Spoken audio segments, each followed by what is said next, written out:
Presiden Prabowo Subianto mengutus sejumlah tokoh untuk menghadiri prosesi pemakaman jenazah Paus Fransiskus yang akan berlangsung pada hari Sabtu 26 April 2025. Salah satu tokoh yang diutus oleh Prabowo adalah Presiden Republik Indonesia ke-7 Joko Widodo. Itu atas nama pemerintah Indonesia, Bapak Presiden Prabowo Subianto memutuskan untuk mengutus beberapa tokoh untuk ikut menghadiri acara pemakaman di Vatikan. Di antara tokoh-tokoh yang diutus oleh Bapak Presiden Prabowo mewakili bangsa dan negara Indonesia adalah yang pertama Presiden ke-7 Bapak Joko Widodo, kemudian yang kedua Wakil Menteri Keuangan Bapak Tommy Jiwandono, kemudian yang ketiga Bapak Jonan, dan yang keempat Bapak Natalius Pigai.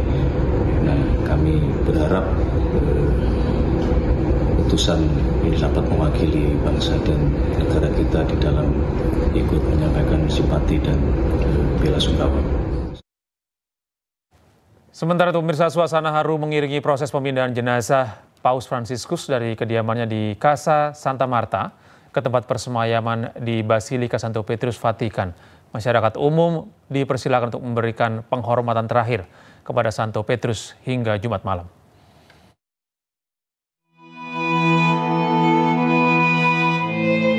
Jenazah Paus Fransiskus dipindahkan dari kediamannya di Casa Santa Marta ke Basilika Santo Petrus. Tempat beliau akan disemayamkan selama 3 hari. Prosesi pemindahan dilakukan pada Rabu pagi waktu setempat. Jenazah Paus Fransiskus terbaring dalam peti jenazah terbuka mengenakan jubah merah. Dengan tangan menggenggam rosario. Jenazah Sri Paus dikawal garda Swiss yang berjaga di kedua sisi peti jenazah. Pemindahan jenazah Paus Fransiskus dari kediamannya diiringi dengan misa, nyanyian, dan doa-doa. Proses pemindahan jenazah Paus Fransiskus dipimpin oleh Kardinal Kevin Farrell. Iring-iringan jenazah melalui rute lapangan Santa Marta, lapangan Proto Martir Robawi, lengkungan Lonceng, lapangan Santo Petrus, hingga masuk ke Basilika Santo Petrus melalui pintu tengah. Suasana haru menyelimuti prosesi pemindahan dan persemayaman jenazah Paus Fransiskus. Umat Katolik dan masyarakat umum berkumpul di lapangan Santo Petrus Vatikan untuk mendoakan dan memberikan penghormatan terakhir kepada Sri Paus. Peti jenazah Sri Paus ditempatkan di pintu tengah Basilika Santo Petrus sebelum diletakkan di depan altar pengakuan. Umat Katolik dan masyarakat diperbolehkan memberikan penghormatan terakhir secara langsung di Basilika Santo Petrus hingga Jumat malam. Sebelum nantinya jenazah Paus akan dimakamkan secara sederhana pada Sabtu pukul 10 pagi waktu setempat.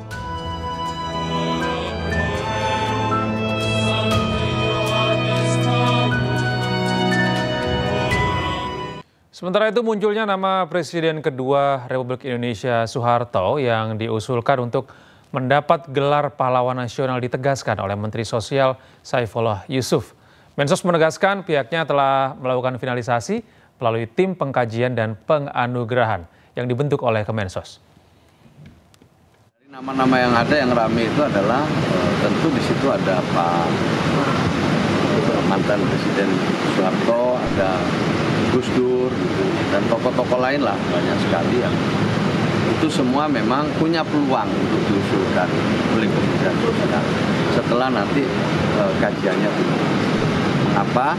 Karena paling tidak syarat-syarat normatifnya semua sudah terpenuhi. Sudah terpenuhi syarat-syarat normatif. Ya, mulai dari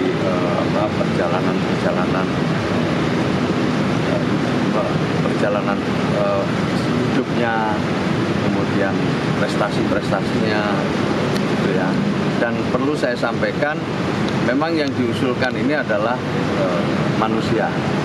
Karena manusia juga tentu ada kurang dan siapapun yang diusulkan pasti ada kurangnya. Sebelumnya Presiden kedua Republik Indonesia Soeharto diusulkan untuk mendapatkan gelar pahlawan nasional di tahun 2025 dari Provinsi Jawa Tengah.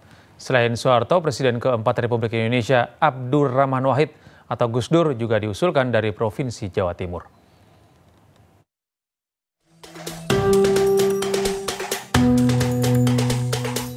Kementerian Sosial membahas pengusulan calon pahlawan nasional tahun 2025 sejak bulan Maret lalu. Dari sejumlah tokoh yang diusulkan, salah satunya adalah Presiden kedua Republik Indonesia Soeharto. Menanggapi usulan gelar pahlawan nasional ini, Putri Presiden Soeharto mengaku dirinya telah pasrah soal keputusan Presiden Prabowo Subianto yang akan mengangkat atau tidak ayahnya sebagai pahlawan nasional. Kendati demikian, mengatakan diangkat atau tidak ayahnya sebagai pahlawan nasional, Soeharto akan tetap menjadi pahlawan bagi keluarga dan bagi banyak orang. Sebelumnya nama Presiden kedua RI Soeharto masuk daftar 10 usulan Kementerian Sosial sebagai pahlawan nasional tahun 2025. Soeharto diusulkan dari Provinsi Jawa Tengah. Selain Soeharto, nama lainnya yang diusulkan salah satunya Presiden keempat Republik Indonesia, Abdurrahman Wahid atau Gus Dur. Pemerintah Provinsi Jakarta akan menerapkan tarif pajak bahan bakar kendaraan bermotor atau PBBKB di wilayah Jakarta. Dalam kebijakan tersebut, tarif PBBKB untuk kendaraan pribadi 5%, sedangkan untuk kendaraan umum 2%.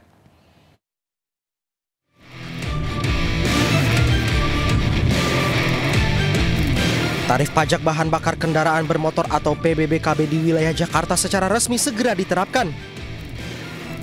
Dalam keterangannya, Pramono menjelaskan bahwa tarif PBBKB yang semula 10% dipangkas menjadi 5% untuk kendaraan pribadi dan 2% untuk kendaraan umum.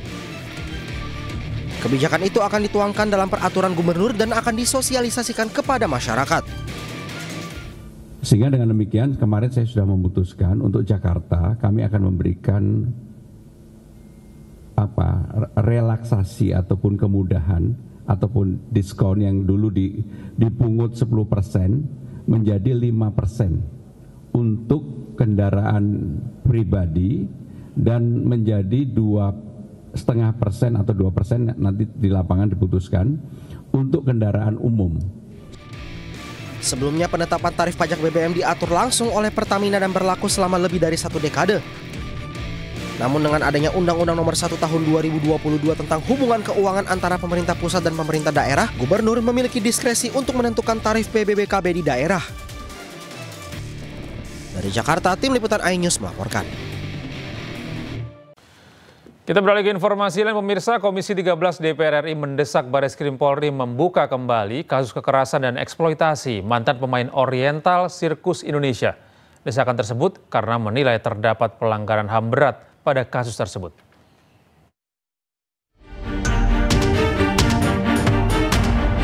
Komisi 13 DPR RI menggelar audiensi dengan Komnas HAM dan Komnas Perempuan membahas kasus dugaan kekerasan dan eksploitasi mantan pemain Oriental Sirkus Indonesia atau OCI. Pada audiensi yang dihadiri mantan pemain OCI ini, Komisi 13 menilai terdapat beberapa pelanggaran HAM berat yang dilakukan manajemen OCI berupa penyiksaan fisik hingga perdagangan manusia. Untuk itu, Komisi mendesak Bareskrim Polri untuk membuka kembali kasus dugaan kekerasan dan eksploitasi tersebut. Nah, kita Komisi 13 ingin mengawal kasus ini terkait dengan tindak kejahatannya, bahwa Mabes Polri membuka kembali kasus ini dan katakanlah menghukum pelaku kejahatan ini kalau masih ada ya. Saya tadi belum melihat fakta seperti itu. Yang kedua, kehadiran negara dalam proses pemulihan, bahwa mereka adalah rakyat Indonesia, mereka selama ini sejak dari umur bayi sudah ditelantarkan dan dieksploitasi oleh oknum-oknum OCI. Saya pikir harus ada kehadiran negara untuk proses pemulihannya. Saya pikir itu. Sebelumnya diketahui bahwa proses hukum atas kasus ini terhenti pada tahun 1999 karena kurangnya bukti. Kasus ini bisa dibuka kembali dengan menggunakan pasal tindak pidana perdagangan orang atau TPPO, mengingat sebagian besar mantan pemain OCI diduga diperjualbelikan sejak masih usia dini. Dari Jakarta, Tim Liputan iNews melaporkan.